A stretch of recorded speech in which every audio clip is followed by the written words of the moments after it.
What's going on, everybody? Welcome back to JJD TV. I'm your host Josh, and today we have a special little transfers episode for you guys where we'll be touching on 4 players today, 3 attackers, and of course a midfielder. And some of you guys may know who it is, some of you may not, but you will find out in this episode. So if you're excited for a little Borussia Dortmund transfer talk, be sure to drop a like on the video, subscribe to the channel if you guys are new, and let's get into it now. Alright guys, so the first of the 4 players we're going to discuss today is going to be a forward. And we're going to start with the 3 forwards because if you guys probably heard, apparently Borussia Dortmund is actively looking and sending scouts to find Erling Haaland's next replacement. And apparently they have up to 40 million to spend, which would inevitably break Borussia Dortmund's transfer record. So it's kind of exciting to think that we will have a potential new record signing and who some of those names could potentially be. So when we go through each of the 3 names that we've originally been linked with, I'm going to give you guys an opinion on whether I think that they're a good fit and if I think that it'll actually happen. And that's all being under the assumption that Haaland does leave in the summer, depending on Madrid's interest or City's interest, his release clause. There's a lot of different factors going in. So this is somewhat hypothetical, but regardless, these names are going around the internet and I just felt like I wanted to touch on them. So let's start on with the 3 players who could potentially replace, and I say that because no one's going to replace Haaland. We know that, but these would be potentially a player who will come in and try to absorb some of the goals that Haaland produces. So the first one we're going to take a look at is the one that, I don't even really want to talk about, but it is Anthony Martial from Manchester United.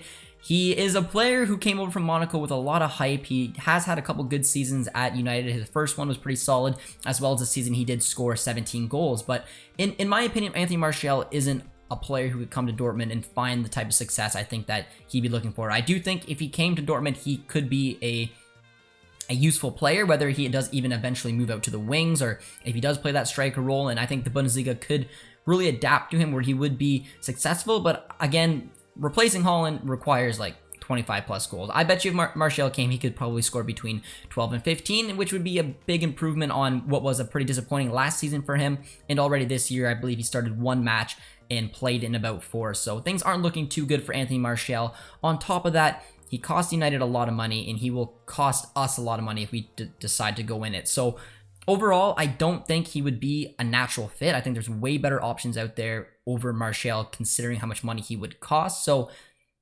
suitability-wise, I'd probably give it a 5 out of 10. I do think that, like I said, if he came to the Bundesliga, I don't think Martial would flop. I think he could be successful, but not to the point where the money is worth him coming in and trying to take that big of a risk on a player like Martial. I think there'd be better options. And the probability, I'd say probably like a 3 out of 10. There's even probably lower, maybe even a 2 out of 10. It's hard for me to think that Dortmund would spend that much money, because I do think that United would hold out for a little bit more than just 40 mil on him. So I pretty much am ruling that one right out. Moving on to the second player, it's Casper Dolberg. You guys are probably familiar from him with his really successful stint with Nice, as well as the fact that he was producing at the Euros this summer. And he's an interesting one. Now, he is more of a number 9, in my opinion, more of a number 9 than any of the 3 forwards I will be talking about. He could come in, he could play that number 9 role. He was pretty useful last year, playing a decent chunk of minutes for Nice, scoring 6 goals. He's already scored 4 this year, so he's already showing that he's picking up from that form he picked up in the Euros. He's young. He'll probably cost around that 30-35 mark, so not using the entire budget. And I think he would come in and do a decent fit. Now, I personally think that there could be some other options out there that, if they're available, we would go for, but I wouldn't be against signing Casper Dolberg. I think that he is a decent risk, but also a decent possibility to have a big reward. And I think he would bring that number 9, and that would probably then push Daniel Malen to become a winger. I really think that. So Malen is technically the Sancho replacement, and then Dolberg would of course be the Haaland replacement. So suitability, I'd probably say 7.5 out of 10. I think that he, like I said, he could come in here, do a job. I would probably expect him to maybe be able to put up that, again, similar to Martial, the 12 to 15, which is good production, but the key is that he'll cost a lot less than Anthony Martial, and he is that real traditional number 9, and it's just the ceiling is the limit really for him to be able to come in and with that kind of service and in a team like Dortmund and take his game to the next level. And then possibility, I do think there's a good shot. It's too early to really give a fair one, but I'd say this is way more likely than Anthony Martial. So I'd probably say a 7 out of 10. 70% chance it happens just because he is that number 9. And if Malen keeps putting in the performance he could do potentially on the wing, I think Dolberg becomes that much more interesting. Now time, guys, for the third player on this list. It's Amin Guerry, who's again Casper Dolberg's Nice partner up front. They play in the 4-4-2 as the 2 dual strikers up there. Now, Guerry's an interesting one because this is a kid who came in fast and furious. He had a great first season last year, his first real season playing at the top level for Nice, and he had a great goal return. And then even this year, very early in, he's already got 5 goals. So he's one up on his partner, Casper Dolberg, and he just looks like the whole package. But the issue with me is he's a player who's somewhat similar to Daniel Malen, so having Dolberg being that number 9, like I said, would indeed push Malen out. But with Guerry, I mean, it still may push Malen out to the wings and allow him to play as that lone striker, which I don't know suits him to his best. On top of that, I don't know if I want to go to a 4-4-2 or a 4-1-2-1-2, and I don't think you would find that kind of success in that formation in the Bundesliga, because Malen and Guerry could make a cool little partnership, but I just don't think the Bundesliga is the right league to do that.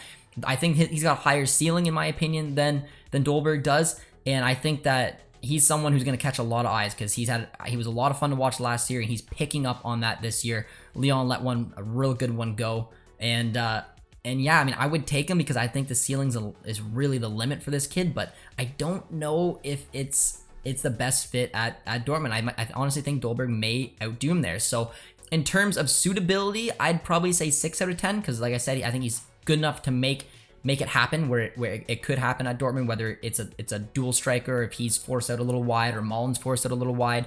But suitability wise, or sorry, possibility wise, it's interesting. I'd probably say a 50%. Again, because I think there may be other suitors, and I think that Dolberg, just for me, kind of seems more of the profile, even though Guerry for me is one who, when and if he moves on from Nice, one team will be very lucky to pick this kid up.